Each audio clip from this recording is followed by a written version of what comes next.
Tout à fait. Ce qui est important, et là je diffère un peu sur le temps, c'est que c'est nouveau, c'est effectivement nouveau. Mais qu'est-ce qu'il y a de nouveau? Qu'est-ce qui s'est passé? Le chiffre qu'on n'a pas donné, c'est qu'il y a quand même une augmentation de 46% entre 2011 et cette année. C'est considérable.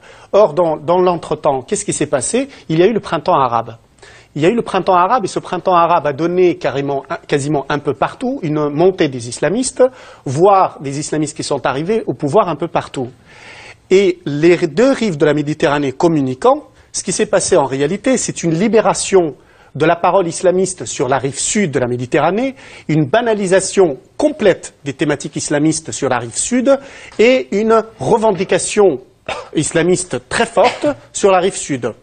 Et de l'autre côté, également, les élections ont donné raison, c'est-à-dire les islamistes n'ont pas gagné uniquement sur la rive sud, les élections ont eu lieu également en France pour toutes ces communautés, ils ont gagné également de ce côté-ci.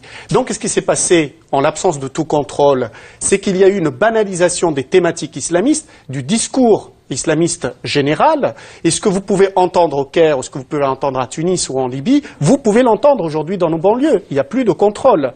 Et donc du coup, aujourd'hui, on est dans cette situation très paradoxal, où nous avons une banalisation complète de l'antisémitisme, une banalisation complète de l'antiféminisme, je dirais ils sont aussi virulents envers les femmes, anti tout ce qui est gouvernement. C'est anti-kippa, anti-jupe, anti tout ce qui est véritablement fait la modernité, pour simplifier. Bon. La chose qui est grave dans cette affaire... Diriez-vous également que c'est, pour terminer sur les anti-France? Oui, il y a anti-France. Pourquoi? On se retrouve dans une situation, pardonnez-moi, ahurissante aujourd'hui, où lorsque vous discutez avec des individus, ils disent « mais pourquoi je ne peux pas porter la burqa en France? Alors que je peux la porter à Tunis, je peux la porter en Égypte, je peux la porter un peu partout. Alors qu'en France, c'est interdit. » Et figurez-vous qu'au cours des années 2000, la France offrait globalement aux islamistes les plus radicaux, elle offrait un refuge par rapport à leur gouvernement. Elle les protégeait globalement, parce que s'ils rentraient dans le pays, ils étaient globalement réprimés, voire tués.